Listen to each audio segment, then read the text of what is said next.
Merci à toutes et à tous d'être encore une fois présents pour ce mardi graphique. Ce soir, on va parler graphisme de festival. Je vais vous faire une intro, un petit rappel historique. Ensuite, je vous montrerai des exemples. Je vous parlerai de collaboration entre graphistes et festivals qui durent. Et puis, on terminera avec les enjeux actuels des festivals. C'est parti. Donc, évidemment, j'imagine que vous êtes très très nombreux à aller au festival. Les festivals, ça date pas d'hier. A priori, la première fois qu'on a parlé festival, c'était pour les chorégies d'Orange. C'est Hector Berlioz qui a lancé les chorégies en 1869. Et donc, il y avait déjà une affiche à l'époque. Oui, il fallait déjà faire savoir qu'un événement existait à cette époque-là. Alors, il y a certains festivals qui ont plus ou moins marqué les esprits, on va dire. Et si je vous demande, et l'inconscient collectif, si je vous demande quel est le festival américain qui a été à l'origine du plus gros embouteillage jamais vu aux États-Unis, un indice, c'était en 1969. Et bien évidemment, c'est Woodstock, un festival qui a marqué les esprits. Alors pourquoi est-ce qu'on allait au festival à cette époque-là? Pourquoi est-ce qu'on y va toujours aujourd'hui? C'est un peu toujours la même chose. On y va pour découvrir des artistes à ce moment-là émergents qui vont peut-être devenir des superstars. On y va aussi parce qu'on aime bien faire la fête nombreux, faire la fête à plusieurs. Donc on se réunit à un même endroit pendant plusieurs jours. On va vivre ensemble collectivement à cet endroit-là. Et puis on va aussi en festival pour faire la fête, évidemment, pour partager ce moment-là. Et donc ça, c'était vrai à Woodstock. Tout ça, c'est des images de Woodstock, donc de 1969. Aujourd'hui, ça n'a pas beaucoup changé, à part les téléphones portables. Mais à ce détail-là près, on va toujours au festival à peu près pour les mêmes raisons. Et on est toujours très très nombreux à aller au festival, de plus en plus nombreux même, puisque tous les festivals donnent le chiffre de 7 745 000 personnes qui sont allées en festival de musique actuelle en 2023. Alors évidemment, il y a eu une baisse, même une interruption des festivals pendant le confinement et pendant l'année 2020 avec le Covid.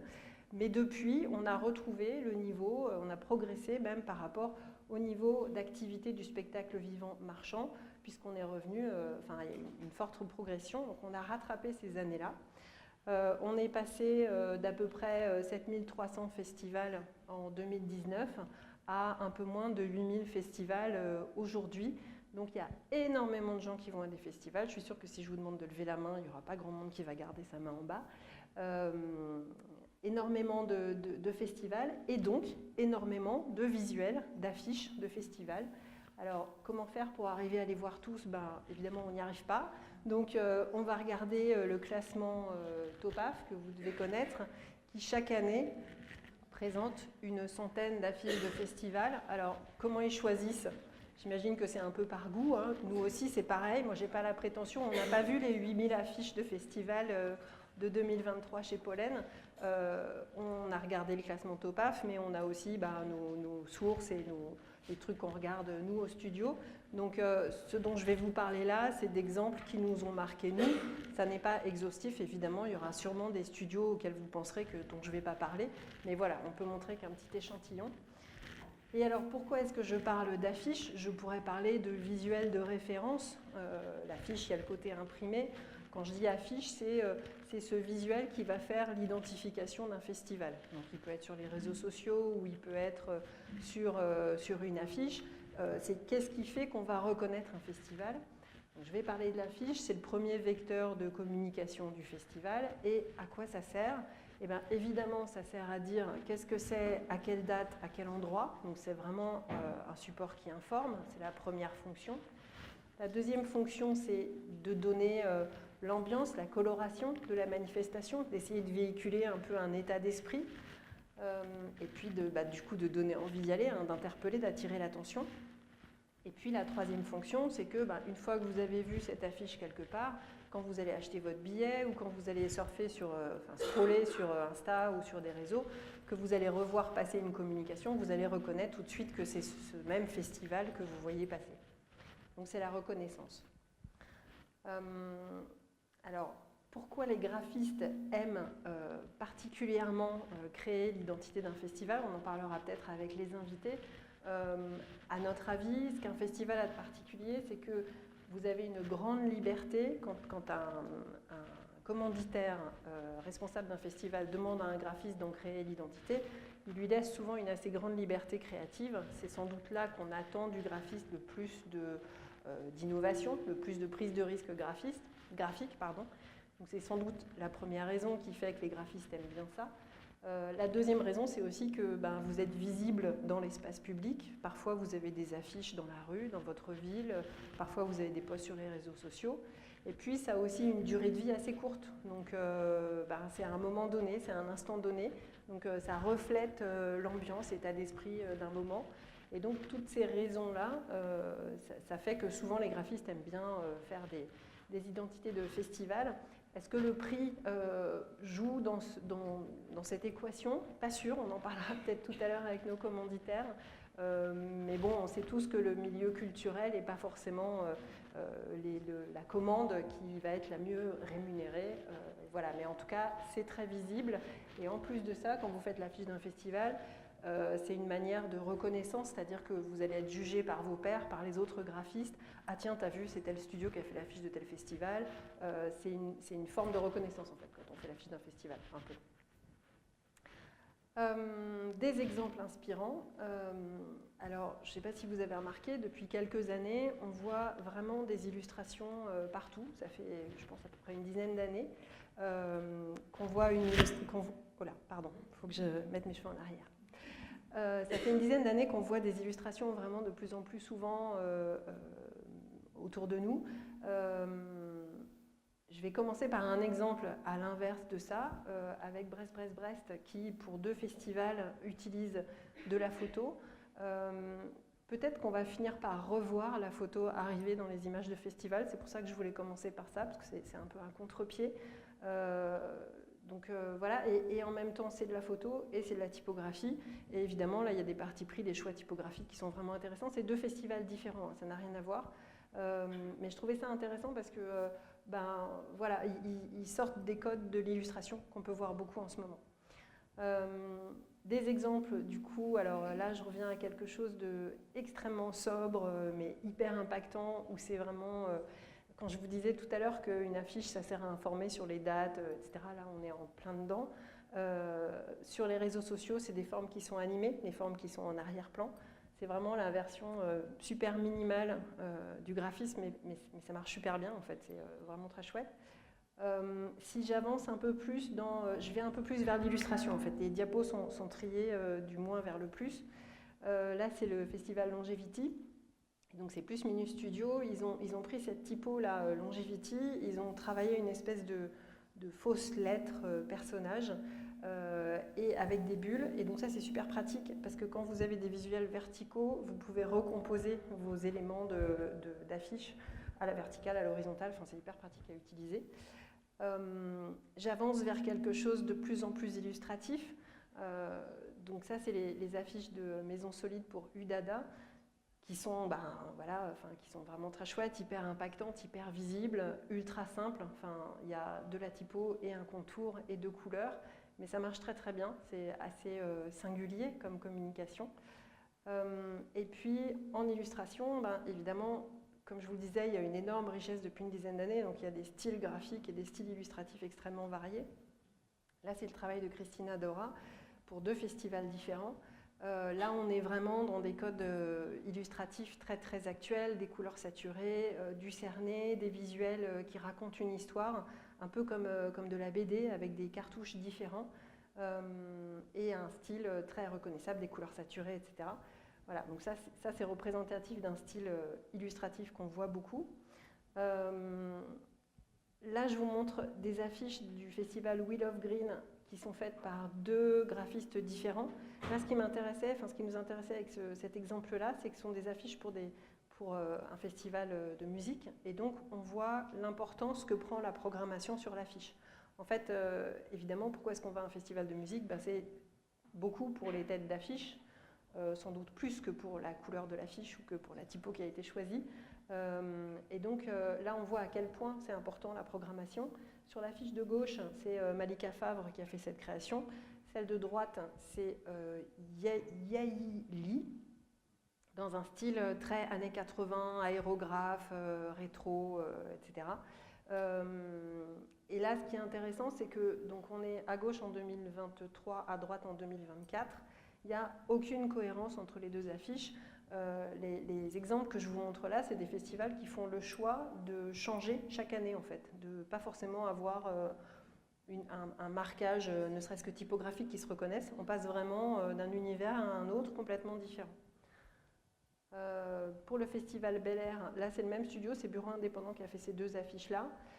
Pareil, grande place accordée à la programmation et on va dire qu'il n'y a pas beaucoup de cohérence visuelle d'une affiche à une autre. Donc on est toujours sur de l'illustration, mais dans des styles assez différents.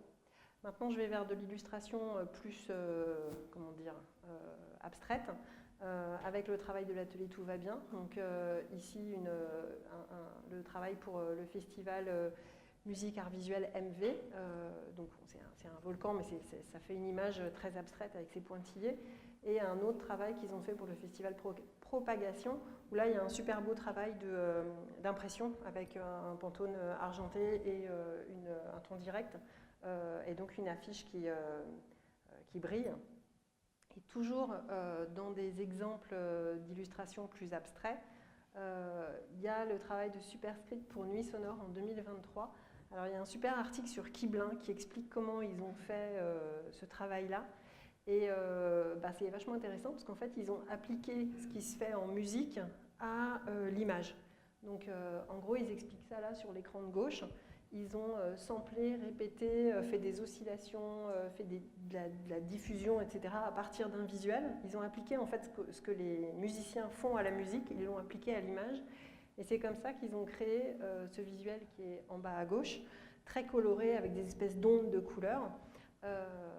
Et à partir de ça, donc, ils ont fait un système visuel avec une typo, le NS de Nuit Sonore, 4 couleurs. Et donc c'est comme ça qu'ils ont fait l'affiche de Nuit Sonore.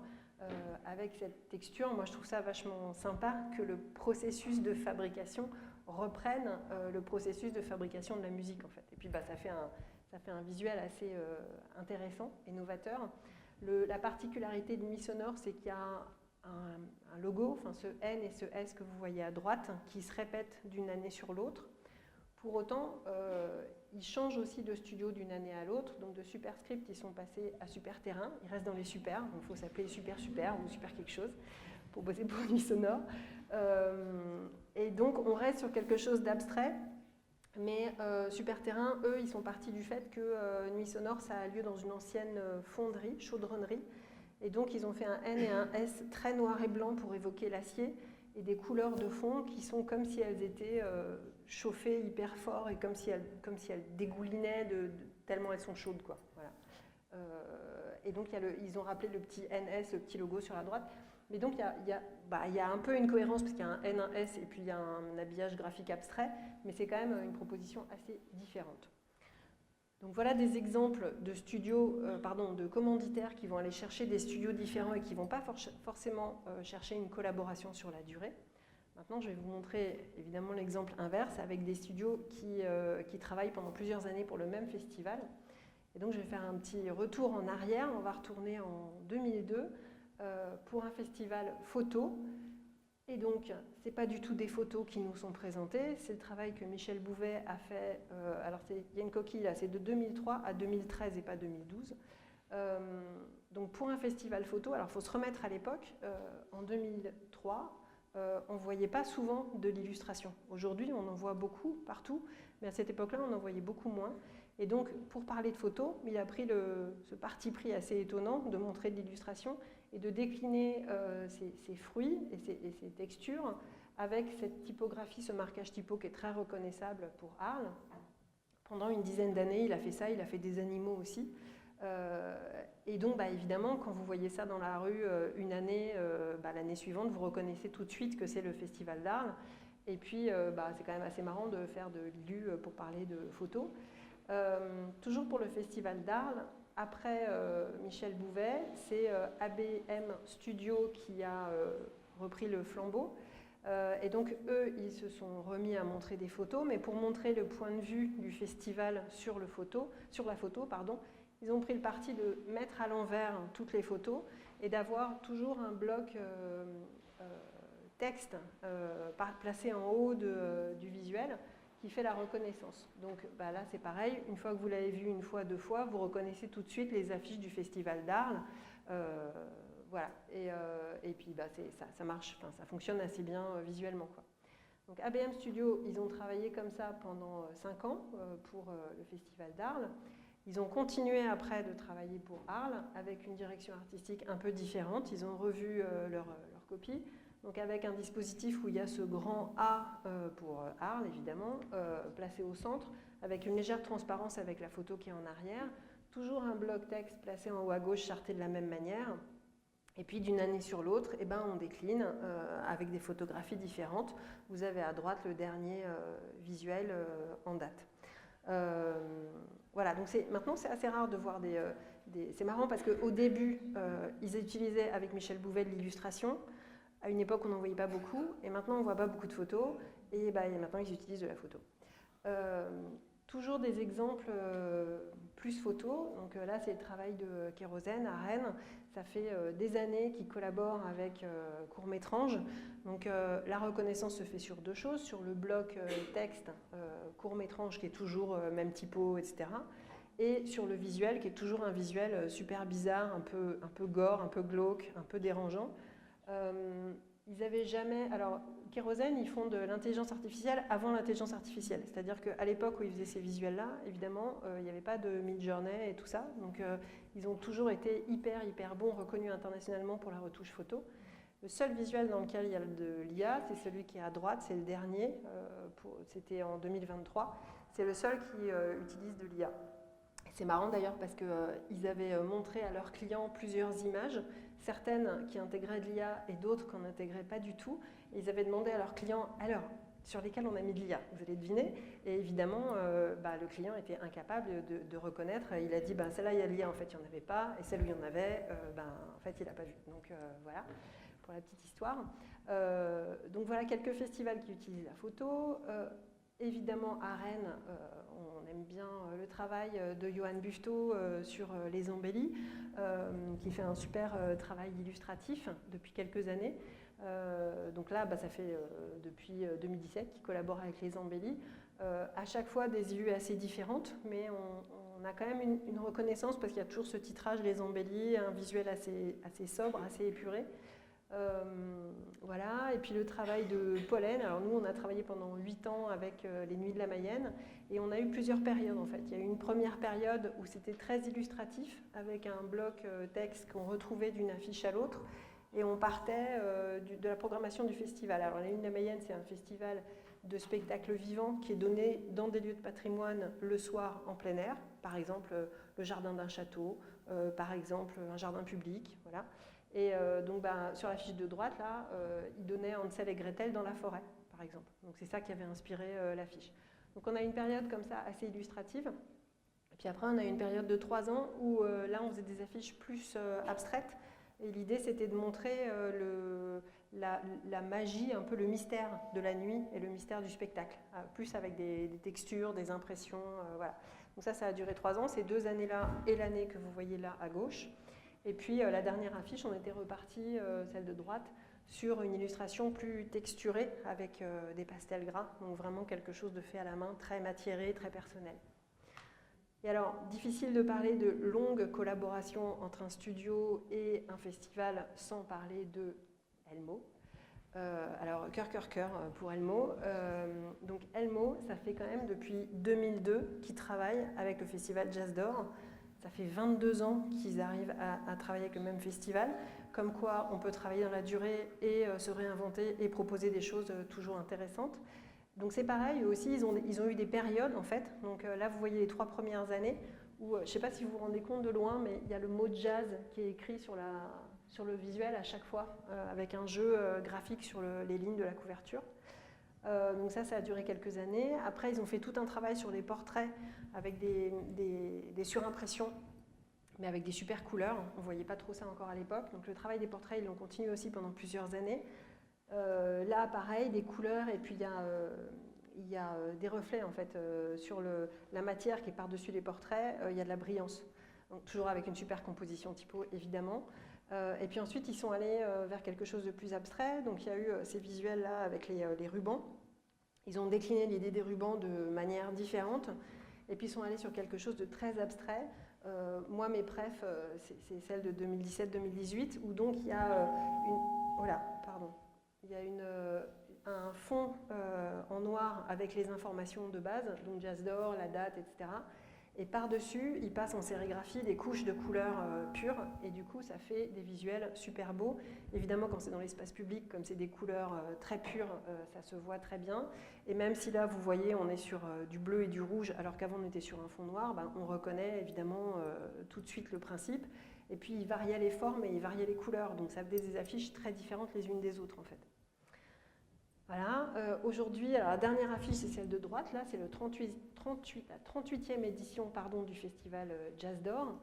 Et donc, là, ce qui est intéressant, c'est que non seulement ils font l'affiche du festival, mais en plus, ils font les affiches de toute la saison. C'est-à-dire que tous les concerts qu'il va y avoir pendant la saison, ils créent des affiches. Et donc, ils ont fait un système graphique où il y a 3 colonnes pour les informations. Vous voyez là, en bas à gauche, il y a Jazz d'or la saison, après la date, après l'endroit. C'est ce qui est repris là, en partie haute à droite. Donc ça, c'est charté, c'est toujours pareil. Il y a toujours la même typo, toujours les 3 couleurs bleu, vert, rouge. Et ensuite, ailleurs sur l'affiche, il y a une liberté totale. Donc ça peut être un gros gribouillis comme à gauche là pour Lagon Noir, une illue comme à droite, ça peut être des photos mélangées à de la typo, ça peut être du tout typo, ça peut être... voilà. Et donc il y a une variété de possibilités et une richesse graphique énorme, mais toujours avec les mêmes ingrédients. Et voilà, ça le fait, c'est-à-dire qu'on reconnaît que c'est Jazz d'or d'une année, d'une affiche sur l'autre, quoi. Donc voilà, j'aime Elmo, ça c'est dit.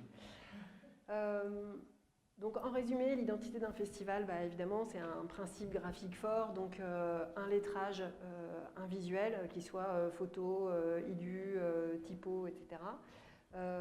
Et l'idée, c'est de retranscrire la programmation, l'ambiance, le style, et puis d'informer évidemment sur le lieu, l'heure, la date, etc. Et après, c'est de pouvoir décliner sur différents formats, parce qu'on va avoir une affiche, on va avoir des réseaux sociaux. Il faut que ce soit assez modulable pour pouvoir être traduit et décliné partout. Il y a plusieurs façons de faire pour faire ça. Donc on l'a vu, une première façon de faire, c'est quand on est commanditaire, de faire appel à un studio graphique différent chaque année sans forcément chercher la reconnaissance. On va avoir une grande variété visuelle. Ou c'est de faire comme Arles en ayant le même studio et là une charte graphique où d'une année sur l'autre on sait exactement où on va, on décline de manière hyper logique. L'intérêt de faire ça, c'est qu'on a une reconnaissance rapide, un résultat assuré. Un autre intérêt, c'est aussi sans doute de gérer les coûts, parce que quand vous faites une création graphique d'année 1 et que vous allez la décliner en année 2, 3 et 4, voire 5, sur le même principe, et bien évidemment, pour le festival, vous ne repayez pas à chaque fois une nouvelle création, vous payez simplement des déclinaisons. Par contre, peut-être qu'il y a une lassitude, donc c'est peut-être pour ça qu'il change au bout de 5 ans aussi. Et enfin, autre exemple, Jazz d'or, où là c'est le même studio, mais il y a on va dire qu'il y a des phases de créa de 3 ans où le studio arrive à se renouveler, à proposer des choses différentes à chaque fois, et ça peut durer comme ça pendant plusieurs dizaines d'années. La question, c'est est-ce qu'il y a une identification rapide? Donc pour ça, évidemment, il faut qu'il y ait des points communs. Est-ce que c'est la typo? Est-ce que c'est les couleurs? Voilà. Alors, je vais finir sur les enjeux actuels des festivals. Ça va être moins rigolo. Je vous ai montré plein de belles images, mais c'est plein de chiffres de fréquentation de festivals très élevés. Mais ce n'est pas forcément la fête pour les festivals.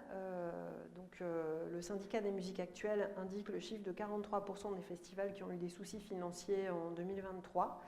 C'est lié à quoi? Première raison, après le Covid, il y a eu une énorme hausse des prix de l'énergie et des prix de l'électricité. Donc les transports et l'électricité sont mis à coûter beaucoup plus cher qu'avant.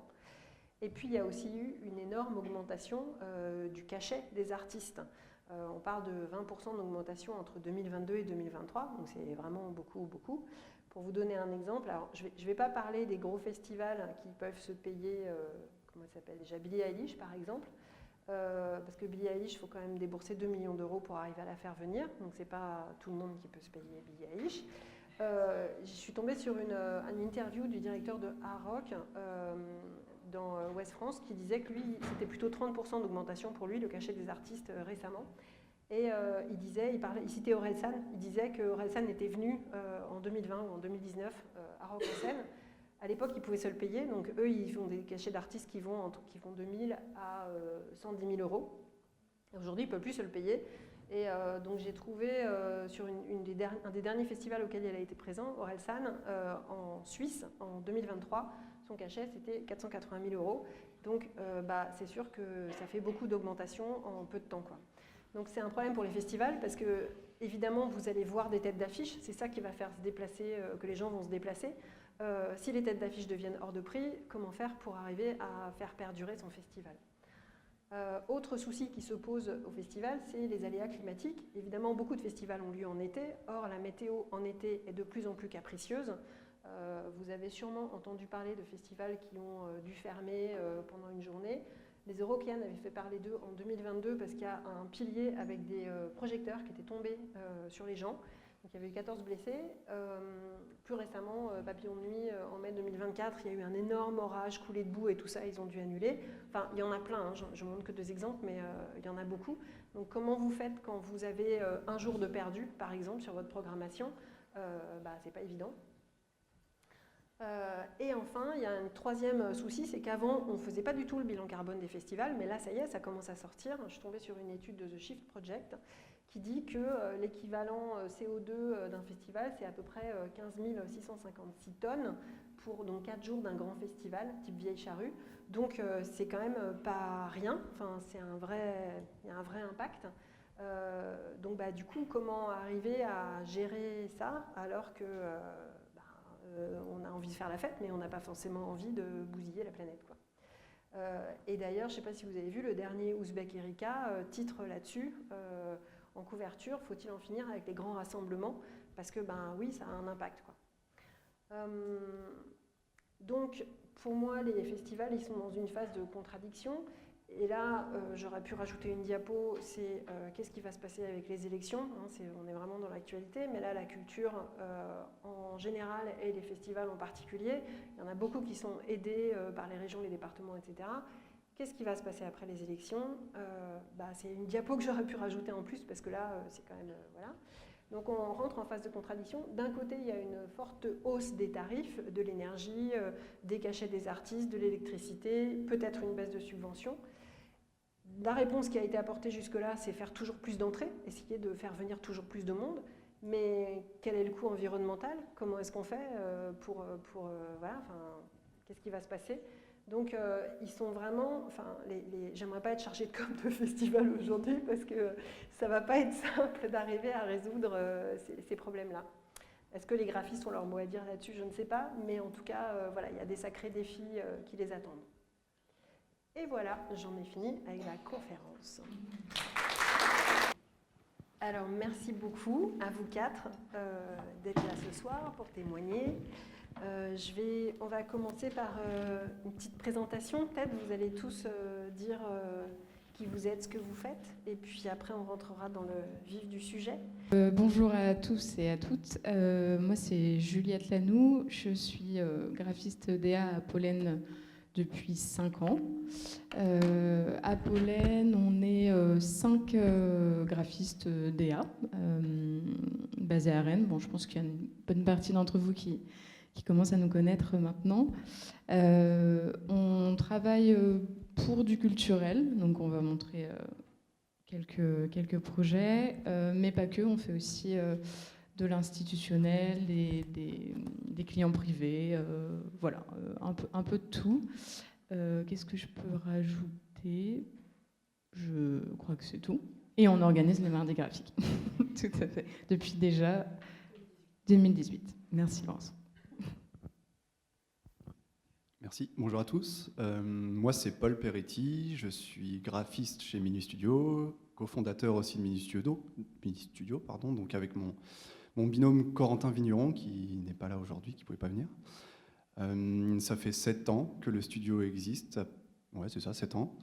Donc on exerce principalement sur Rennes, mais pas que.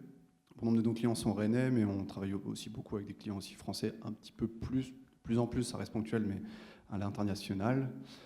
Comme Pollen, on bosse pas mal dans l'événementiel, festival, culturel aussi. Je dirais que ça pourrait être même 90% de nos clients. À côté de ça, on fait aussi des chartes graphiques pour des entreprises privées. On a une double casquette. On est graphiste, designer graphiste, mais aussi illustrateur. Donc beaucoup de festivals, notamment pour l'illustration, mais pas que. Mais aussi, on bosse pour quelques marques qui nous demandent vraiment de l'illustration de manière très ponctuelle. Voilà pour nous. Bonjour à toutes et à tous. Moi, c'est Hélène Ingan. Je fais partie du studio My Fish is Fresh que j'ai cofondé il y a plus de 10 ans maintenant avec Stéphanie Daniel. Donc nous, pareil, on travaille plutôt dans le milieu du culturel, institutionnel, privé aussi. On fait aussi du logo, différents types de choses. Voilà. Et que dire de plus? Et puis sinon, j'enseigne un petit peu quelques heures par semaine dans une école de design à Rennes. Voilà.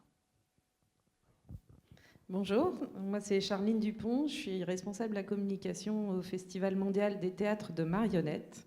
Donc le festival a lieu tous les 2 ans à Charleville-Mézières dans les Ardennes. C'est un peu l'Avignon de la marionnette, c'est la référence dans les arts de la marionnette. On accueille dans la programmation officielle une centaine de compagnies, pour la moitié française et l'autre moitié qui viennent vraiment du monde entier, une trentaine de pays représentés à chaque édition. Et puis il y a un off aussi qui s'est créé tout autour de la programmation officielle, environ 150 compagnies dans les rues, dans les bars, partout. Il y a des offs partout. Voilà. Et donc, je suis ravie d'être ici. Donc ouais, on est super content que Charline ait pu venir de Charleville-Mézières parce que du coup, on a 3 graphistes et une commanditaire et nous, on aime bien montrer cette relation qu'il y a entre le graphiste et le commanditaire. Donc je vais commencer tout de suite par une question pour Charline, justement. Avant de parler des résultats, enfin de l'affiche en elle-même, comment est-ce que ça se passe quand on est responsable de la communication d'un festival et qu'on doit chercher un graphiste, un studio ou une agence pour faire l'identité de ce festival? Par quoi on commence? Comment est-ce qu'on organise ça? Alors, le festival existe depuis 1961, donc on a un petit peu connu toutes les formules. En 2020, on a eu un changement de direction, donc un nouveau directeur qui est arrivé au festival et souvent, changement de direction signifie changement d'identité visuelle. Donc, à l'époque, notre directeur a souhaité poursuivre le travail avec l'agence avec laquelle il travaillait dans son précédent travail. Donc, c'est des gens de Caen. J'aime beaucoup ce que vous faites. Je ne sais pas si vous connaissez. Non. Et ensuite, c'était acté comme ça que ce serait que pour une année. Donc en 2022, on a tout simplement cherché sur Internet ce qu'on aimait, ce qu'on n'aimait pas du tout. Et puis on en a discuté tous les deux. On a évidemment consulté le Top AF. Alors ce ne sont que des affiches de festivals musicaux. On s'en s'est rendu compte après. On s'est dit, c'est dommage d'ailleurs. Je ne sais pas qui est-ce qui fait ce classement. Ouais. Bon, donc voilà, et on a repéré 2 agences, et pour la petite histoire, c'est assez rigolo, puisqu'on a repéré My Fish is Fresh et Minuit Studio. Donc c'est pas du tout fait exprès, c'est un hasard. Voilà, ensuite on a rédigé un cahier des charges avec mon directeur en disant qu'est-ce qu'on voulait de cette affiche, refléter le côté international, la diversité de la marionnette, etc. Enfin, tout un cahier des charges bien précis qu'on a envoyé aux agences en leur demandant déjà s'ils avaient envie d'y répondre et puis de nous remettre un devis. Et de là, on a eu un échange par téléphone ou en visio. Et puis, on a beaucoup parlé et le choix s'est fait parce qu'avec My Fish is Fresh, on a senti qu'ils avaient une affinité un petit peu plus avec le milieu de la marionnette puisqu'ils avaient des connaissances dans le milieu de la marionnette. Donc, c'est ce qui a fait la petite différence et qu'on a choisi de travailler avec elles. Ok. Et du coup... Désolée, Paul.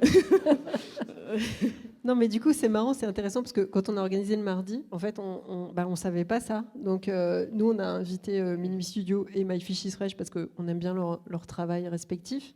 Et en fait, c'est après qu'on s'est rendu compte que c'était tous les candidats, ou presque, parce que tu nous as dit quand même qu'il y avait eu une 3e agence sollicitée. Notre prestataire de site internet fait aussi du graphisme, donc on les avait également consultés. Mais du coup, c'est intéressant parce que, je sais pas, Paul, tu vas peut-être prendre la parole, de voir comment ça s'est passé, parce que là, donc, il y a eu une mise en concurrence de seulement 3 studios, avec seulement un devis, c'est ça? C'est-à-dire qu'avant, il y avait eu un repérage de ce qui te plaisait et plaisait au directeur, etc. Oui. Donc, c'est quand même assez rare de voir des appels d'offres où il y a aussi peu d'agences ou de studios qui sont sollicités, et qui sont sollicités uniquement sur la base d'un devis, avec un choix qui se fait sur un contact, une expertise peut-être ou un ressenti que tu avais plus avec l'un ou avec l'autre. Donc moi je trouve ça intéressant, parce que nous, ça nous arrive de répondre à des appels d'offres aussi, et parfois il y a je ne sais pas combien de studios ou de graphistes qui sont sollicités. Parfois il y a des agences et des indépendants, du coup évidemment les prix ne sont pas du tout les mêmes. Donc là c'est intéressant de souligner la manière dont ça s'est fait. Ouais. En tant qu'association, on n'est pas soumis, nous, à l'appel d'offres comme peuvent l'être certaines administrations. Oui. Donc c'est vrai que ça simplifie, et on a fait ce choix de pas non plus... Oui. De gagner du temps, de faire gagner du temps à tout le monde. Ouais, c'est sûr, ça fait gagner du temps, et quand on parle justement aussi de RSE et tout ça, ne pas faire bosser 12 studios graphiques pour finalement choisir un, ça fait partie des bonnes pratiques. Et certes, pour les administrations, il y a une obligation de mise en concurrence, mais c'est au-delà d'un seuil de 40 000 euros. Personnellement, à Pollen, des clients à 40 000 euros, on n'en a pas 50 non plus, quoi. Donc voilà. Paul, je te passe la parole. Tu veux peut-être réagir ? Merci. Déjà, oui, encore une fois, merci de ne pas mettre énormément de monde en concurrence sur des projets, parce que c'est vrai que nombre de fois, je pense comme nous tous, on se rend compte parfois après coup qu'on a été 15 sur un même projet, qu'on a passé 1 voire 2 journées des fois à préparer et les devis et des fois certains books. Bon, du coup, merci encore. Et après, de toute façon, pour reparler de ce projet-là, oui, en effet, on était en concurrence. Donc je ne savais même pas qu'on était contre vous à l'origine. Mais c'est une question de feeling en fait, tout simplement. Je pense c'est vrai que nous, honnêtement, on n'avait pas forcément aucun passif sur l'aspect de la marionnette. On connaissait rien du tout de ce milieu-là, donc forcément on débarquait un petit peu. Je pense que ça a dû se sentir. Et voilà, c'est le jeu. De toute façon, c'est ça, c'est autre chose, c'est les devis, c'est les prix, c'est du feeling, et c'est important parce que sur des festivals ou sur on est amené à être quand même des semaines, voire des mois à travailler ensemble, à être souvent en relation, en visio, en appel, en échange, d'une manière ou d'une autre. Donc le feeling, mine de rien, il reste quand même important, parce que si ça se passe très mal et qu'on est obligé de se tenir la main alors qu'on n'a pas forcément envie pendant des mois, ça peut être un petit peu casse-gueule, quoi. Donc voilà, c'est comme ça. Et du coup, on va passer un peu à la créa. Donc là, on voit des visuels du Festival mondial des théâtres de marionnettes. Hélène, est-ce que tu peux nous raconter un peu comment s'est passée la créa, comment vous avez travaillé ensemble, la demande qui t'a été faite, ce que tu as voulu traduire, nous raconter mettre les mains dans le cambouis et comment ça s'est passé, quoi. Donc effectivement, pour revenir un peu sur l'historique, il se trouve que à Charleville-Mézières, il y a le Festival mondial des théâtres de marionnettes, mais il y a aussi l'école pour les marionnettistes, la grande école de marionnettes en France. Et il se trouve que un ami très proche de notre famille a fait cette école, et donc j'étais assez familière avec cet univers. Et c'est vrai que quand on a eu la demande pour l'appel d'offres, donc on a pas mal échangé avec lui. Et pas mal échangé aussi sur la vision de la marionnette aujourd'hui et ce que les marionnettistes en pensent. Et c'est vrai que les marionnettistes aujourd'hui, on n'est plus dans le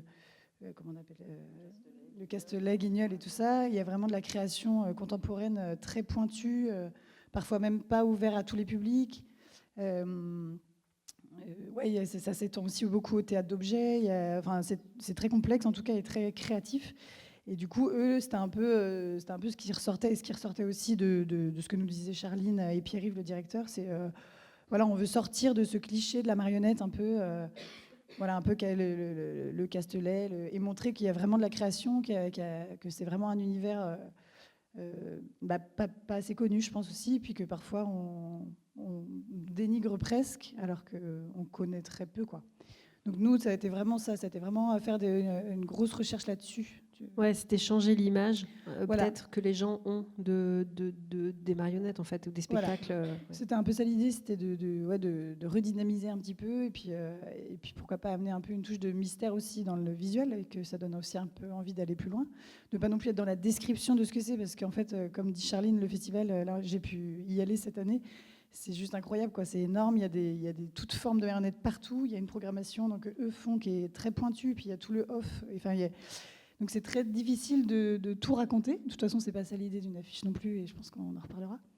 Mais c'était quand même un peu de raconter voilà, le clin d'œil au fait que ce soit un festival, une programmation mondiale. Donc nous, on a vraiment travaillé aussi sur les traditions un peu dans chaque pays. Par exemple, les yokai au Japon, essayer de s'intéresser un peu aux contes, un peu à tout cet univers. Et puis, il y avait aussi une petite contrainte supplémentaire, c'était vraiment parce que le Festival mondial des théâtres de marionnettes de Charleville-Mézières, c'est un nom assez long.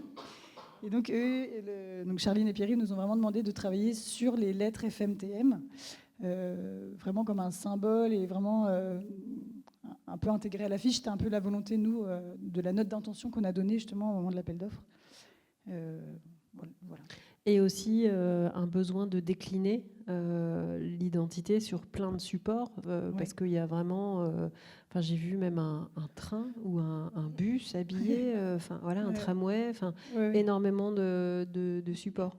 Oui, il y a énormément de supports et c'est vrai que respect à Charline, je lui ai dit quand je suis venue au festival, c'est qu'elle a fait beaucoup de choses, elle, en interne, et qu'elle fait bien, franchement, parce qu'il y a souvent des choses déclinées des fois par les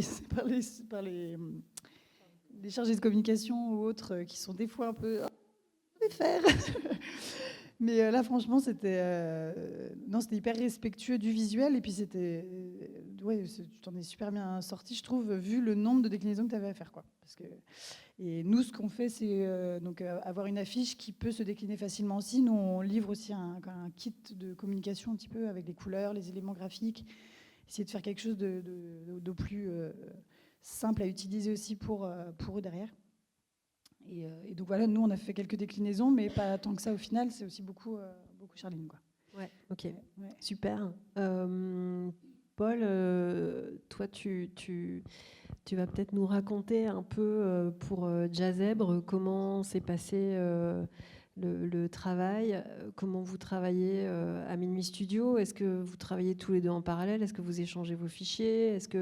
Comment s'est faite la commande pour ce festival-là? Quand on a préparé, tu m'as raconté que c'était pas exactement comme ça que vous travaillez tout le temps.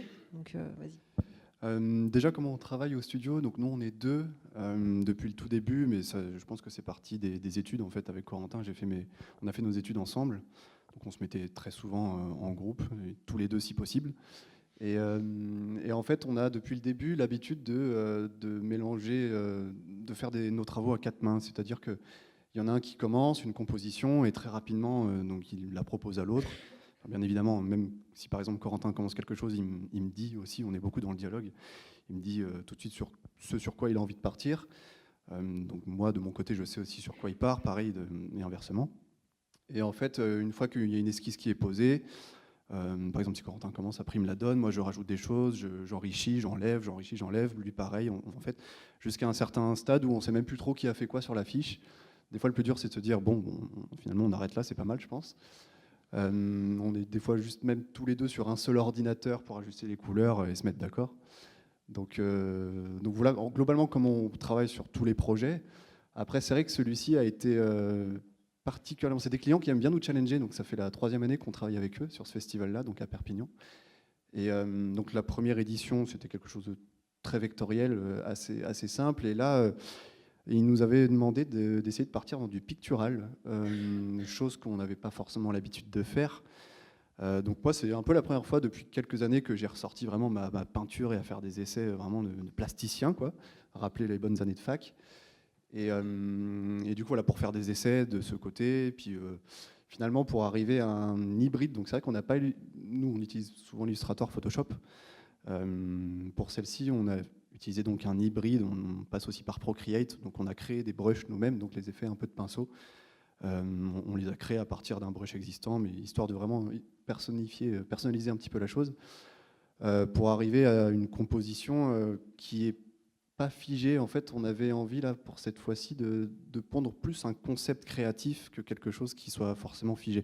Donc c'est pour ça qu'on a mis un peu de côté le côté illustration de la chose, pour partir dans quelque chose d'un peu plus impactant, visuellement parlant. Et du coup, ouais, on a vraiment travaillé des espèces de brushes donc sur la tablette, etc. Je reviens sur ce que j'avais dit tout à l'heure par rapport au côté pictural et mes petits essais de peinture qu'on n'a pas gardés, parce que finalement, comme tout festival, après, il y a toujours ces contraintes d'affichage qui sont que si on avait abouti quelque chose en peinture ou autre, il aurait fallu le scanner ou le prendre en photo, mais du coup, qui veut dire contrainte de pixelisation s'il faut faire un 4 mètres par 3.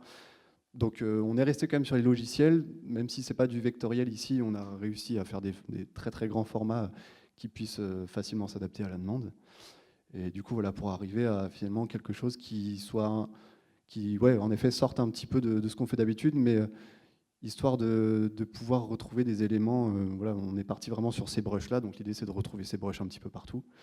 Là, par exemple, sur les livrets qu'on a mis en page, et ici sur les gabarits d'artistes qui suivent, l'idée c'était pas de reprendre à chaque fois l'entièreté de l'illustration, mais c'est finalement ce qu'on essaye de moins en moins faire aussi, je pense, sur chaque festival, mais de retrouver des éléments qui font que finalement on reconnaît la patte, et finalement là ça passe à travers un élément graphique qui est finalement simple, c'est juste un coup de pinceau qu'on adapte en couleur, en fond, parce que on travaille sur le festival, donc il y avait un fond un petit peu beige, et leur saison culturelle aussi, donc qui a cette même identité. Ils voulaient vraiment instaurer une cohérence entre la saison et le festival, mais c'est juste les teintes de couleurs. Donc en fait la saison culturelle, on la retrouve plus avec ce fond un peu bleu verdâtre. Donc voilà, donc eux aussi nous demandent tout un tas de déclinaisons, même s'ils ont une chargée de com en interne. C'est vrai qu'ils sont plus à l'aise à l'idée de nous demander l'affiche qu'on commence, mais même si finalement sur cette édition du festival-là, on a pensé l'affiche, mais presque pas comme l'élément principal. Comme on voulait vraiment partir sur un concept visuel qui n'était pas forcément figé, en même temps que l'affiche, en fait, on leur avait même proposé aussi des simulations de gabarits, de comment ça pourrait vivre en bannière, etc., pour qu'ils puissent se projeter aussi. Bon, aussi, il fallait faciliter le travail de vente du concept. Ouais.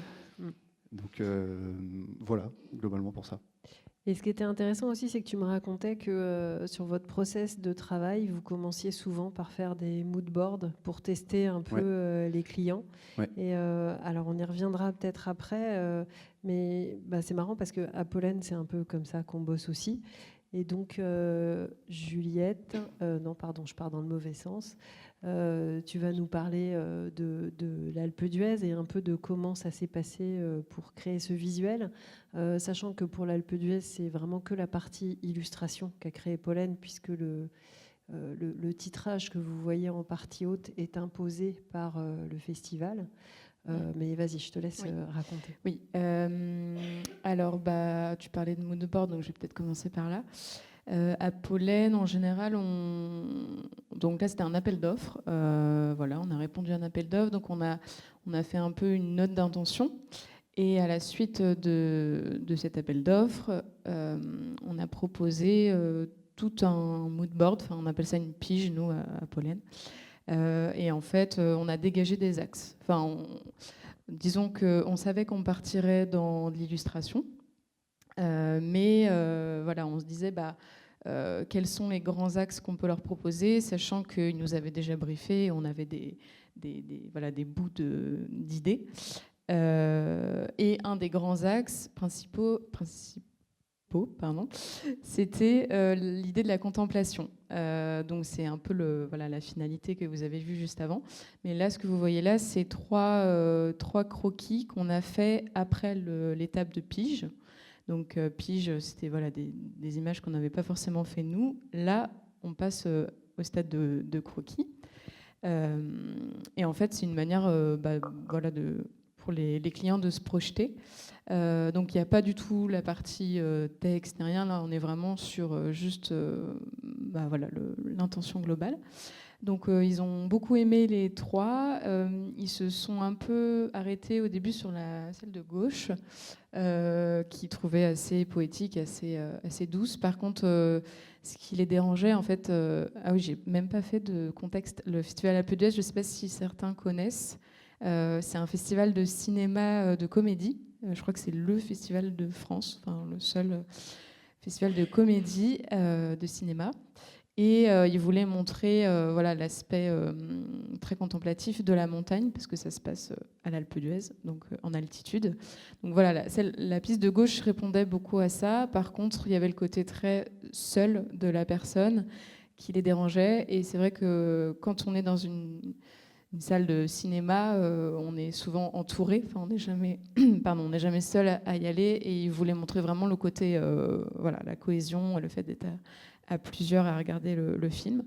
Et donc, on est plutôt allé sur celle de droite, mais en rajoutant voilà, des personnages supplémentaires. Donc, d'où les trois sièges devant. Super.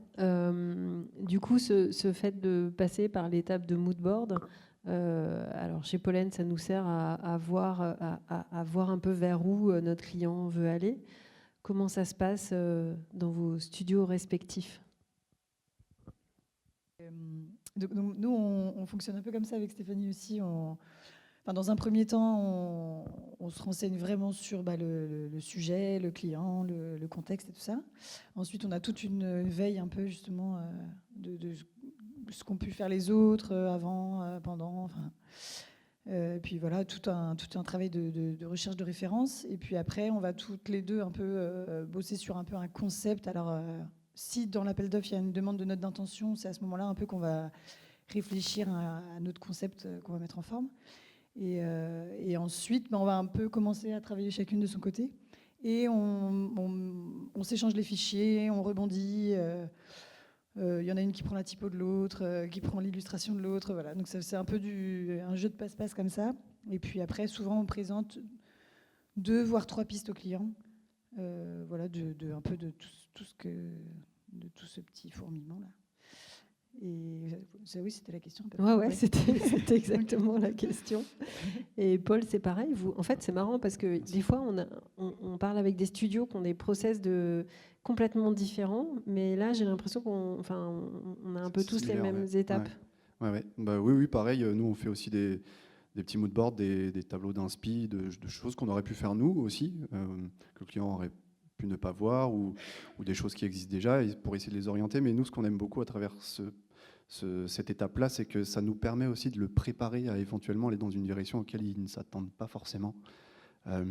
C'est pas rare que nous, étant 2 aussi, on fait souvent 2 pistes, voire 3, des fois une petite variante ou autre. Mais ça nous permet de le préparer, de lui faire comprendre qu'il y a des chances qu'on vous emmène par là. Est-ce que vous êtes OK ?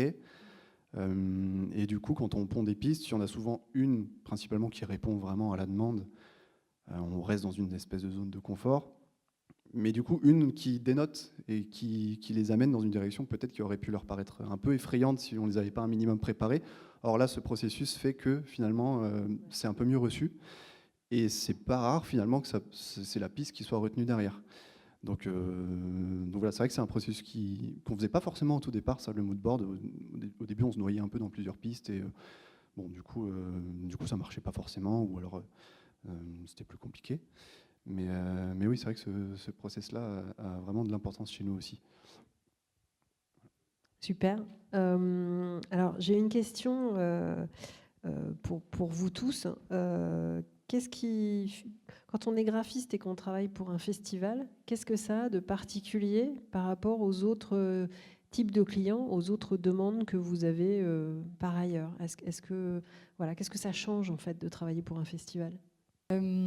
Alors les festivals, c'est vrai que ce qui est assez chouette, c'est qu'il y a une grande visibilité. Enfin, t'en parlais un peu dans la conférence, Laurence. C'est quelque chose qu'on aime bien montrer quand on est un studio graphique, parce que voilà, c'est quelque chose qui se voit partout. Enfin, beaucoup sur les réseaux sociaux maintenant, mais beaucoup dans les villes, dans les rues. Pour l'Alpe d'Huez, en l'occurrence, c'était très visible dans les grandes villes de France. Voilà, Lyon, Paris, je sais plus, enfin bref, des grandes villes comme ça. Donc ça, c'est assez chouette parce que ça donne de la visibilité au studio. Après, moi, ce que je trouve sympa, c'est que ça donne aussi de la créativité. Enfin, c'est quelque chose dans lequel on va vraiment s'éclater normalement. Enfin, voilà, quand on a un brief culturel dans un festival, on sait qu'on voilà, qu'on peut donner de nous-mêmes, qu'on peut aller plus loin, qu'on peut proposer des pistes un peu plus audacieuses. Ouais, je suis complètement d'accord avec toi. Il y a la temporalité aussi, c'est vrai, qui est hyper intéressante. C'est-à-dire que on réfléchit pas de la même manière une identité pour un festival que pour un logo, une charte graphique qui se veut un minimum pérenne sur normalement une dizaine d'années pour un logo. Là, un festival, on s'en fiche un petit peu s'il paraît daté l'année prochaine, puisque de toute façon, on passe à autre chose. Donc c'est vrai qu'on peut vraiment... Il y a beaucoup moins de contraintes. Alors, le mot n'est pas négatif, ce qui est très intéressant aussi quand on fait du logo. Mais là, en effet, oui, il y a beaucoup plus les clients nous font aussi plus facilement confiance sur ce côté-là, quoi.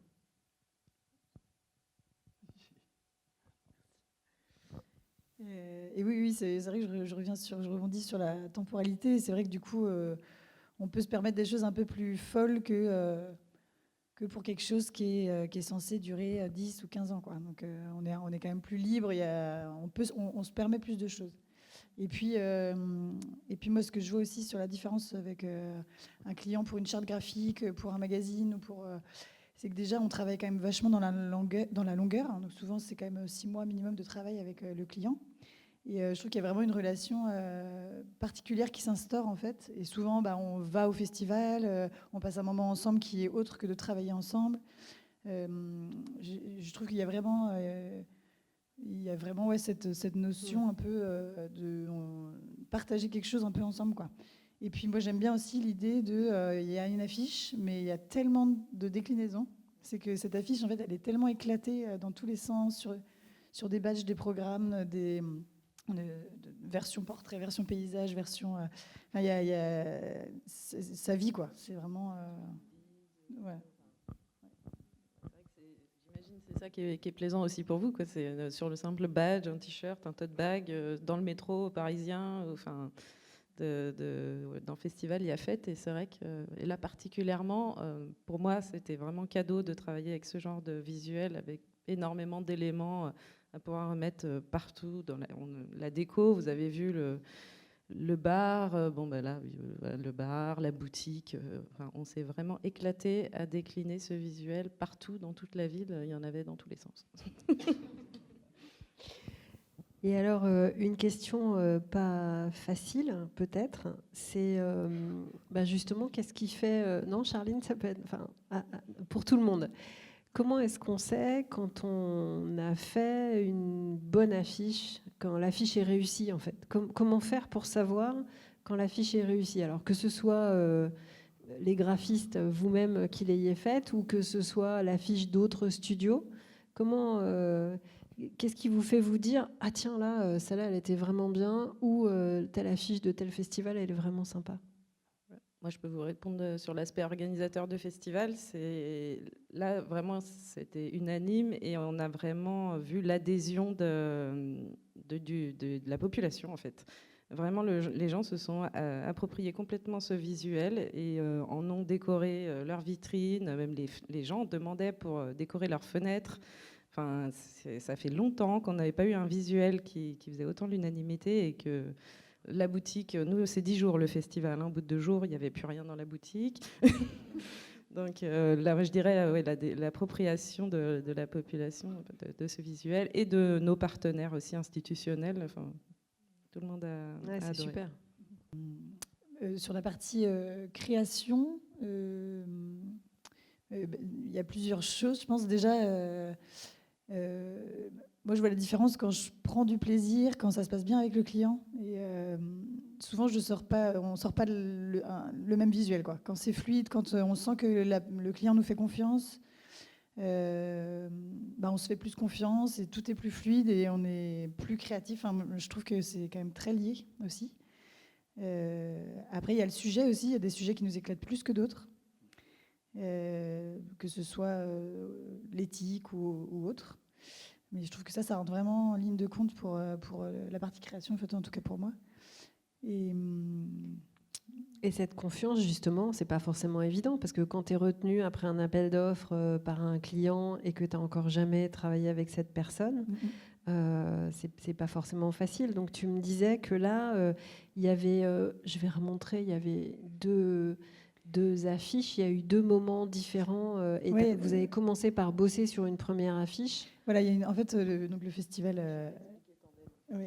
Le festival, en gros, le festival mondial des théâtres de marionnettes, c'est un festival biennal, donc tous les 2 ans.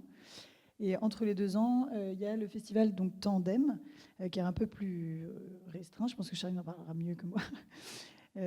Donc du coup, on a commencé par... elle n'est pas là, l'affiche, la toute première affiche qu'on a faite pour Tandem. Et donc ça a vraiment été... c'est un plus petit festival, donc il y a quand même moins d'enjeux, même si on a quand même envie de la réussir, bien sûr, c'est pas ça que... Mais je pense que voilà, il y a moins de déclinaisons, il y a moins de contraintes, on va dire. La diffusion est moins importante. Donc déjà, on s'est un peu apprivoisé, j'ai envie de dire, sur cette première affiche qui était quand même moins énorme que le Festival mondial. Et donc ça s'est bien passé. On a appris à se connaître. On a appris aussi à connaître un peu plus leur volonté. Et donc après, vu que ça s'était très bien passé, voilà, après, la confiance est arrivée comme ça en bossant ensemble. Ouais, tout à fait. Ça. Qu'est-ce que ça vous évoque, cette relation de confiance à tous les 2 ? Oui, c'est important pour rebondir sur ce que tu disais. C'est vrai que je pense qu'on peut voir qu'une affiche, en tout cas, est réussie, surtout côté client, j'ai envie de dire, quand un partenariat se fait. C'est vrai qu'au bout d'un moment, quand finalement un client vous reveut sur 2, 3, 4, 5 années de suite, c'est que déjà, il y a la satisfaction client qui est là, et je pense qu'il est quand même primordial à la base quand même.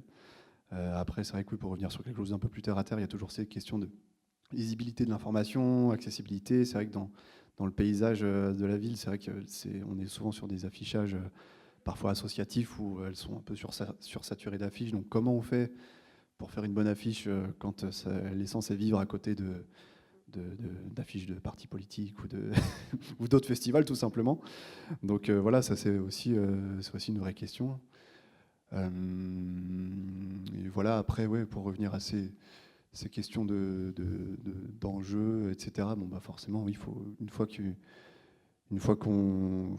tout simplement, la réponse client, etc., quand elle est là, pour moi, ça reste quand même le plus important. Après, je me demande, en fait, tout simplement, je réfléchissais en parlant, est-ce qu'une bonne affiche, on ne le sait pas plusieurs années après, finalement? Je me demande, est-ce qu'on n'a pas la recette, je pense, pour faire une bonne affiche, sinon, ça serait peut-être un peu trop simple. Mais c'est vrai qu'on a tous peut-être en tête, en étant rennais, une affiche des trans, par exemple, je parle des trans musicales, parce que le plus gros festival de Rennes, qui nous a tous un peu marqué, même si on n'est pas forcément allé au festival, qui peut nous rester en tête, ou une affiche d'un autre festival, peu importe, mais on se dit, ah oui, c'est vrai que celle-ci, elle était pas mal à l'époque, mais on ne le voyait pas forcément au moment où elle est sortie, en tout cas. Bon.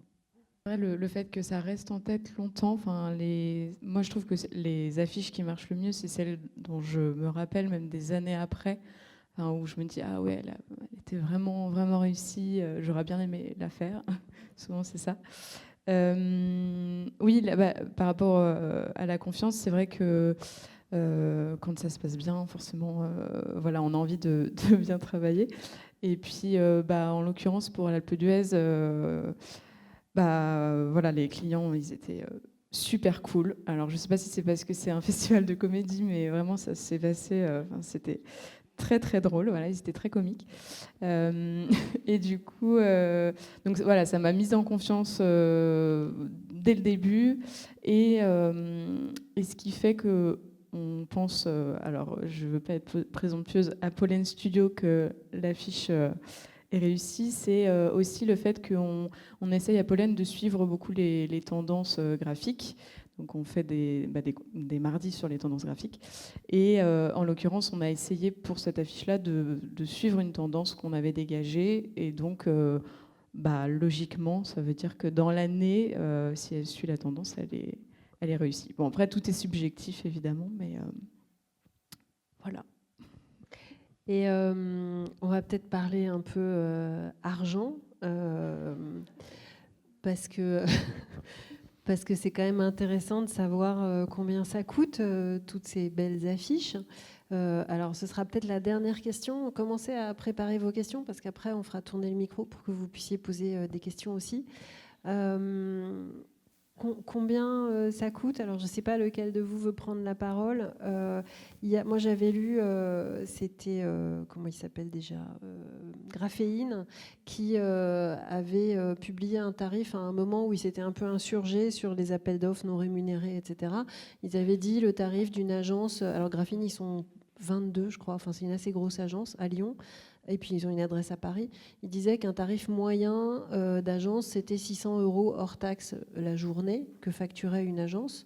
Alors, il faut bien avoir en tête que quand une agence facture 600 €, si c'est une entreprise, elle va avoir à peu près 50% de charge. Si c'est un freelance qui facture, je ne sais pas, mettons 400 € la journée, lui, il aura un peu moins de charges, mais il y a quand même toujours des charges. On ne se met pas 600 € dans la poche quand on est une entreprise. Mais voilà, c'était un prix moyen qu'ils annonçaient pour une journée de travail. Du coup, je vous pose la question à vous. Est-ce que, alors, je ne veux pas dévoiler de secrets, mais ou Charline, quels sont les budgets de la culture pour des festivals? Je ne sais pas, le nôtre est très limité en tout cas. Non, mais on a eu de tout, c'est un peu compliqué. J'ai envie de donner une fourchette. On ne nous donne pas non plus les mêmes tarifs quand c'est Tandem ou le festival mondial, puisque le festival n'a pas la même ampleur, il n'y a pas autant de déclinaisons derrière. Et nous, on est 60% subvention publique, ministère, région, État, département, ministère, région, département, ville, et l'autre moitié fonds propres. Du coup, au niveau des tarifs, nous, là, c'était pour 2 ans en plus. Donc, il y avait Tandem et festival dedans, tout compris, avec toutes les déclinaisons. On a eu des devis entre 14 000 et 23 000 €. Ok. Donc, sur la création juste du visuel, ça va être entre, je sais pas, 3 000, 6 000, enfin, je sais pas. Ouais. Je vais parler pour Pollen. Nous, pour le festival Alpe d'Huez, on était autour de 5 000 €. Alors, c'était entre 4 000 et 5 000. Je baisse un peu. Mais il n'y avait pas beaucoup de déclinaisons. Enfin, vraiment, ils ont tout décliné, eux, en interne. On a dû faire 3 petites déclinaisons. Alors, il y avait quand même la grosse déclinaison de la bâche, que vous avez dû voir, qui était importante. Mais voilà, c'est autour de... Puis ça dépend bien sûr des festivals, mais voilà.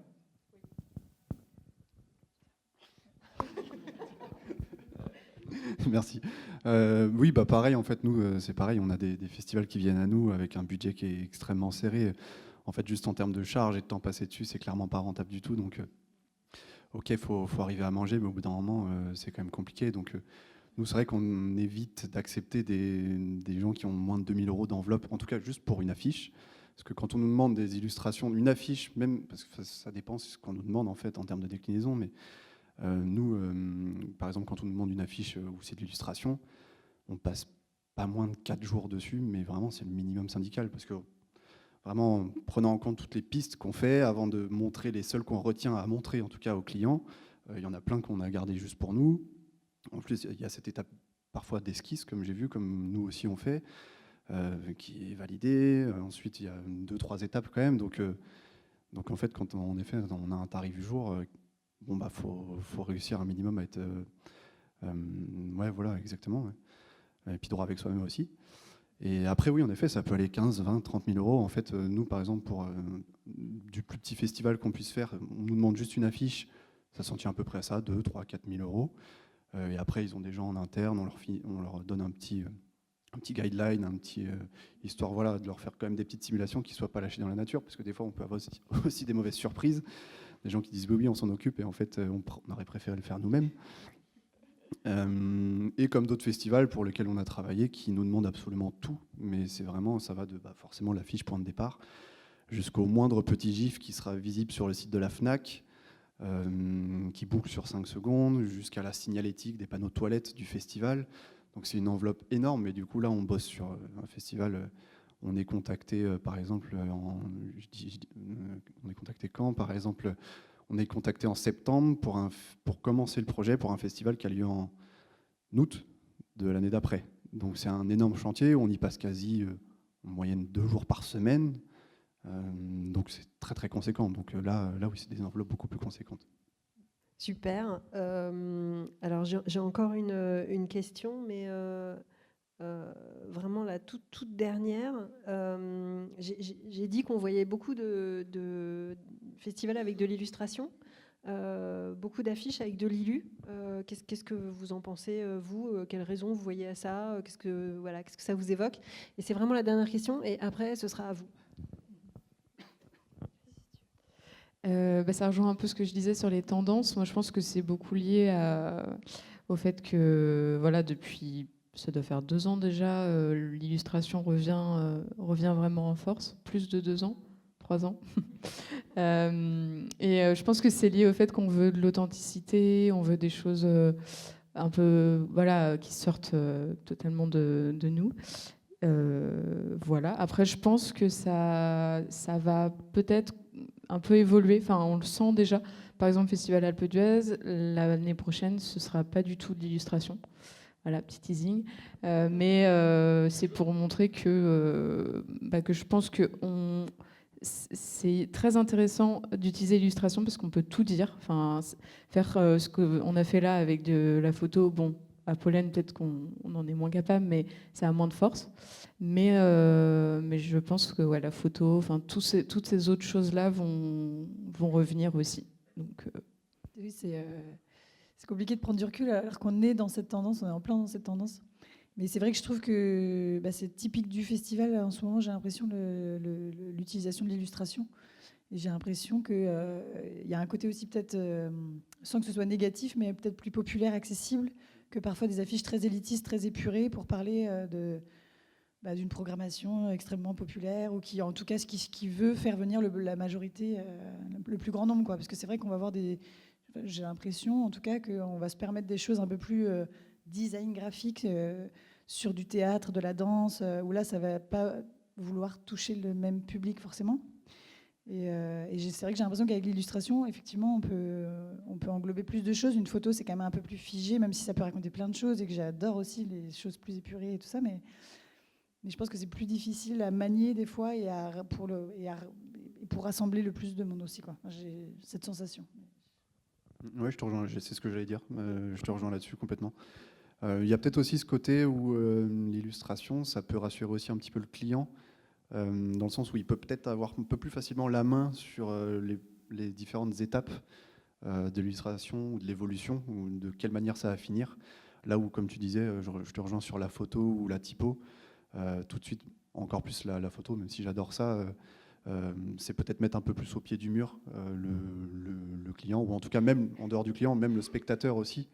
Peut-être qu'avec une illustration, on peut peut-être aller dans des choses un petit peu plus oniriques, que les personnes peuvent se réapproprier aussi, comme tu disais tout à l'heure, sur les goodies, etc. Il y a aussi la manière de le décliner, je pense, qui joue beaucoup. Où vraiment, c'est hyper pratique, on peut s'amuser à juste ressortir un élément et puis le mettre sur un tote bag, là où la photo, tout de suite, c'est plus contraignant aussi pour ça. Ouais, clairement, la photo sur les produits dérivés, on a essayé, ça marche pas trop bien. Ouais. Eh ben, merci beaucoup à tous les 4. On peut les applaudir, je crois.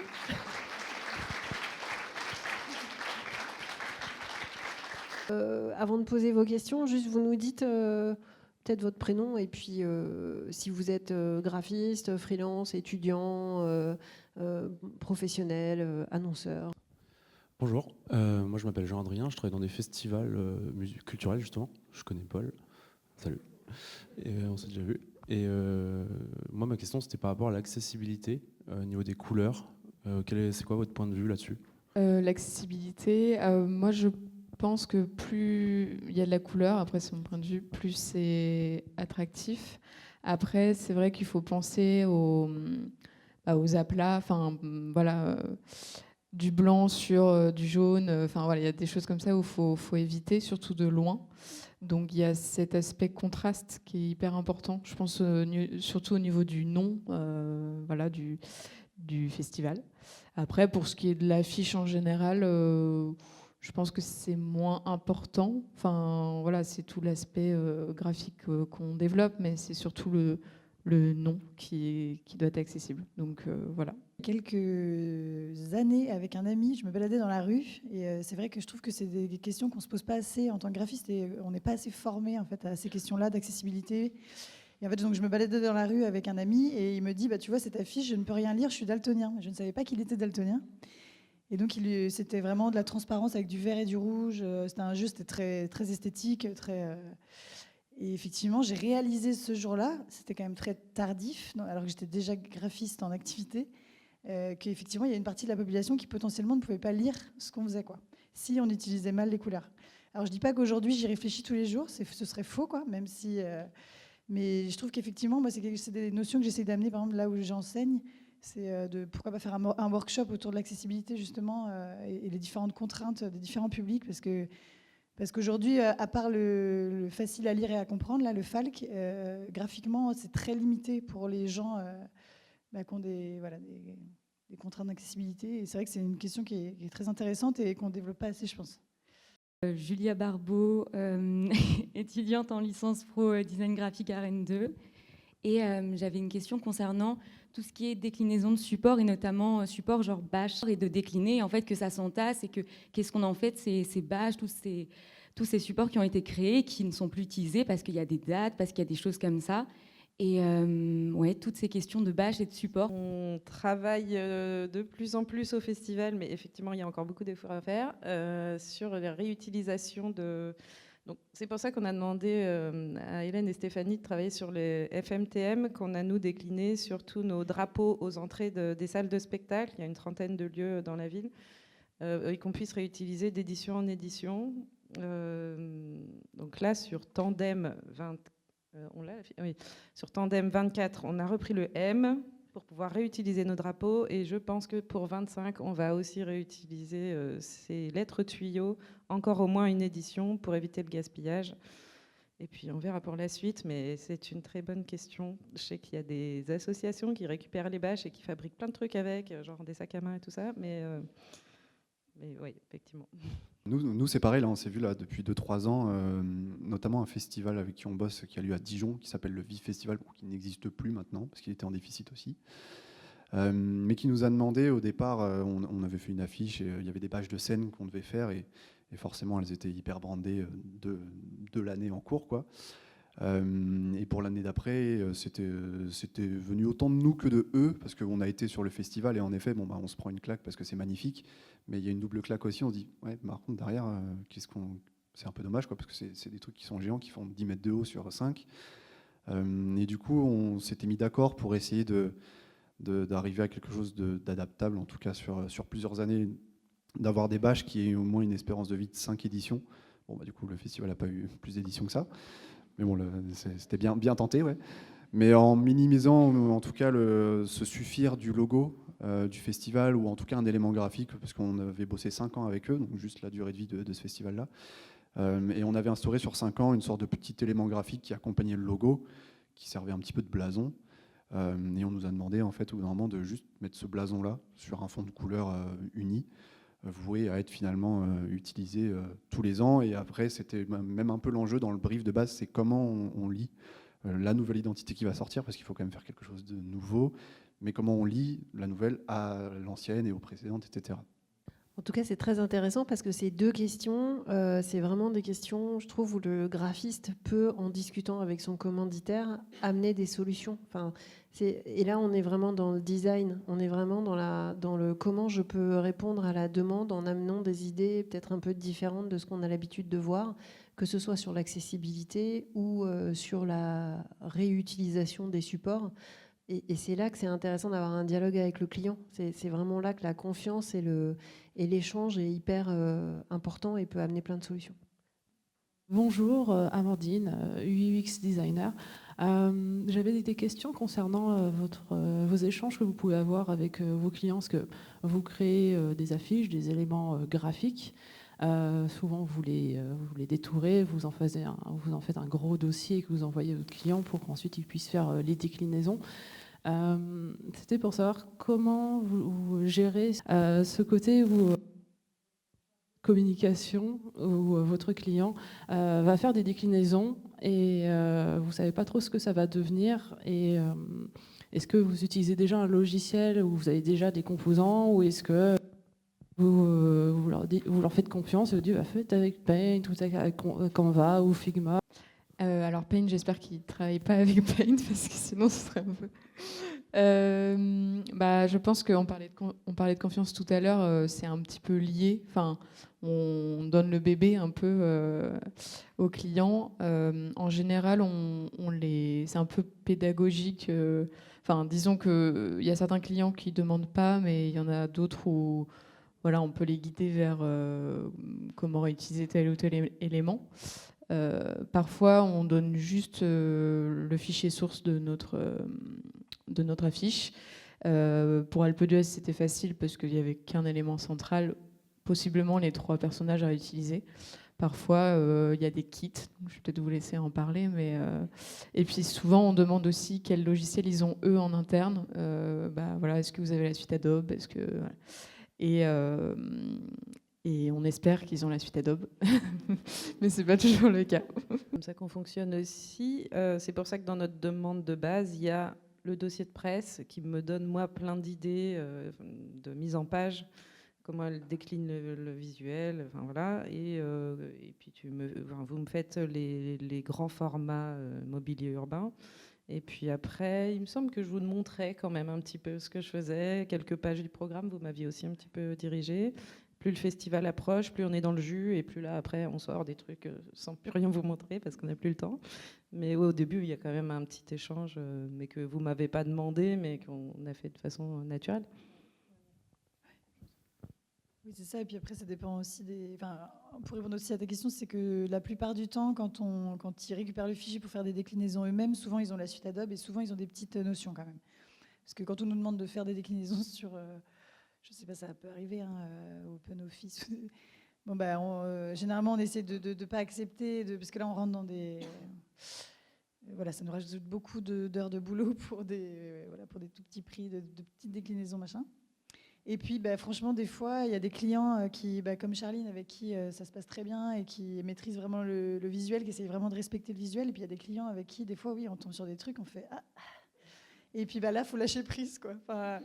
Franchement, il y a des fois, faut se dire bon, il s'est envolé, quoi, le visuel. Je crois qu'il faut prendre aussi un peu de recul. On en fait tellement des visuels que c'est pas grave, c'est pas la fin du monde non plus. Si le truc il est un peu déformé, et en fait, potentiellement, il y a que nous qui le voyons. Et voilà. Bonjour, je m'appelle Théodore, je suis étudiant en DA à l'ISA et je suis en alternance chez BIS Vidéo. Ma question c'était, est-ce que ça vous arrive des fois de surdélivrer un projet? Je sais qu'on a un temps qui est alloué et un budget souvent alloué aussi pour les projets, mais est-ce que ça vous arrive des fois de le dépasser parce que, je ne sais pas, vous avez peut-être vous étiez pris de passion pour le projet ou parce que vous voulez essayer quelque chose d'autre Moi, je dirais encore une fois que ça dépend avec qui on travaille. Des fois, on a plus envie d'aller plus loin quand ça se passe bien avec le client et tout ça, encore une fois, et qu'on s'éclate sur notre visuel. Là, on a envie d'envoyer quelques déclinaisons en plus parce qu'on a envie que ça sorte. Et puis, il y a des clients avec qui ça a été laborieux, ça a été long déjà. On a passé, il y a eu vachement de retours et tout. Là, on a un peu moins envie de dépasser la commande. On reste un peu plus dans les clous. Voilà, moi, c'est un peu comme ça que ça se passe. Oui, en toute honnêteté, je pense que ça se passe quasi, pour nous en tout cas, comme ça presque à chaque fois. Après, il y a un équilibre aussi à trouver, c'est sûr. Il y a en effet, je pense, nous on le fait aussi quand même beaucoup pour nous aussi. C'est vrai qu'on ne se voit pas dans tous les cas, même si on prévoit un certain temps passé sur une affiche ou une créa. Des fois il se peut qu'on n'ait pas forcément d'inspi tout de suite, ou que ça vienne plus tard, ou que finalement on laisse reposer, et puis 2 jours après on a un truc incroyable qui arrive, une idée ou autre. Donc ça c'est difficilement quantifiable aussi en termes de temps. Et oui, en effet, quand on a un concept qu'on adore, forcément on a envie de le pousser, voir jusqu'où on peut le pousser. Des fois à la limite du kitsch ou autre, j'en sais rien, mais en tout cas on essaye des choses, quitte à revenir en arrière, mais au moins on est quand même content d'avoir été jusqu'au bout du truc. Donc oui, c'est pas rare qu'on le dépasse. Après, c'est une question d'équilibre en fait. Quand vraiment ça dépasse, on refacture un petit truc supplémentaire. Si on voit vraiment que c'est un peu abusé, on demande. Mais oui, sinon, tout ce que vous avez dit. Ouais. Merci beaucoup pour votre intervention, c'était super intéressant. Moi, je m'appelle Clarisse de Rennes, je suis illustratrice et graphiste freelance à mon compte. Et je bosse pas mal aussi sur des affiches autour de la culture, donc trop cool. Et moi, je m'intéresse un peu plus au motion design. Je sais que c'est complètement différent du métier de graphiste et d'illustrateur ou illustratrice. Et je me dis, vu les médias qu'on a actuellement aujourd'hui, les réseaux sociaux ou autres, ou comme vous, avec Mini Studio, avec les Foins de la rue, je viens des Foins de la rue d'à côté, donc je connais très bien et je connais toutes les affiches et j'adore. Et je ne sais pas si c'est toi ou ton collègue qui a créé tout le motion design, mais c'est vrai que c'est un travail vraiment à part. Ça demande beaucoup de connaissances. Mais d'un côté, quand on est illustrateur, ça donne vraiment envie de faire animer nos illustrations. Donc, est-ce que c'est des personnes externes, d'autres freelances qui font les motion design, ou vous vous éclatez aussi de votre côté, ou vous formez de votre côté aussi pour répondre à vos clients? On anime beaucoup nos illustrations à Pollen. En l'occurrence, pour l'Alpe d'Huez, c'est pas nous qui avons animé, enfin ils ne nous avaient pas demandé. Donc je me suis dit bon. Mais cette année, on l'a mis en option dans le devis, donc possiblement on l'animera. Mais oui, on propose systématiquement aux clients ce petit rajout dans le devis parce que ça fait la différence, notamment sur les réseaux sociaux, comme tu disais. Enfin voilà, c'est un peu indispensable maintenant. Après, il y a eu un boom quand même il n'y a pas si longtemps, mais là, on le fait un peu moins. Enfin, les clients le demandent moins et voilà. Mais on le fait très souvent. Ouais. C'est une continuité logique. Pour répondre directement à ta question, par exemple sur le fond de la rue, c'est pas nous en effet qui faisons le motion. On adore ça, on a un petit niveau, mais trop faible pour se permettre de le faire dans un temps souvent assez serré. Du coup, c'est vrai qu'on bosse régulièrement avec un ou deux freelances ou des agences aussi à côté de nous qui nous assistent sur ça. Et en fait, on s'est même dit que c'était presque une meilleure idée parfois de faire bosser des gens qui sont pas chez nous parce que ça apporte en effet une autre dimension, un regard qu'on n'a pas forcément, même si on a quand même des envies, des idées, une directive qu'on leur donne un minimum. Il y a quand même des bonnes surprises derrière parce qu'on techniquement, comme on est un peu limité, on se dit, enfin voilà, on ne sait pas forcément jusqu'où on peut se permettre d'aller, là où le free ou l'agence avec qui on travaille, elle tente des trucs qui sont à chaque fois, nous, on est bluffé parce que ça rend trop bien, c'est super, c'est pas forcément ce qu'on imaginait, mais c'est super. Ils ont vraiment cette plus-value-là. Et oui, pour le fond de la rue, en effet, non, c'est pas nous qui l'avons fait parce que pour nous, trop complexe. Et le free qui a bossé dessus, il s'était proposé de lui-même de faire tourner les pistes des listes. Je sais même pas trop comment te dire ça parce que le fichier n'était pas forcément adapté pour que les listes tournent. Enfin, mais lui, il a repris tout ça et enfin, c'était super. Mais c'est vrai que ouais, nous, il y a eu aussi une bonne époque où on nous demandait d'emblée le motion, surtout pour des gros festivals où, en plus du motion, il fallait faire des petits assets vidéo pour venir greffer sur de la vidéo, sur des teasers, etc. Là où, en effet, nous aussi, on en a un petit peu moins. Mais des fois, on le propose aussi de base. Des fois, c'est pris, des fois, c'est pas pris. Mais c'est vrai que pour nous, c'est hyper stimulant aussi d'avoir un visuel qu'on travaille figé, quand même, il faut le dire, qui d'un seul coup prend vie en animation. C'est incroyable, c'est clair. Nous, on travaille pareil avec des personnes extérieures. On travaille avec une ou deux personnes, toujours les mêmes souvent. Et puis ouais, pareil, pas les compétences. Et puis c'est vrai que je trouve intéressant d'avoir le regard d'une autre personne sur son propre visuel. Et c'est vrai qu'il y a vraiment une autre dimension dans l'animation. Et pareil pour le site internet, par exemple, on va travailler avec d'autres personnes. Tout ce qui va être web. Et ça, voilà, il y a une petite valeur ajoutée, je trouve. C'est vraiment un autre regard, une autre façon de voir un visuel. Nous, on a suivi les préconisations de MyFish et elles nous ont apporté quelqu'un qui faisait du motion design. Donc depuis 2022, on lui fait animer les affiches. Et encore quelqu'un de l'Ouest, je crois. Merci beaucoup. On va se quitter sur ces paroles. Prochain mardi graphique, ce sera sans doute en septembre-octobre. On n'a pas encore d'idée de thématique. Donc si vous avez des idées, envoyez-nous des mails ou dites-nous ça sur les réseaux sociaux.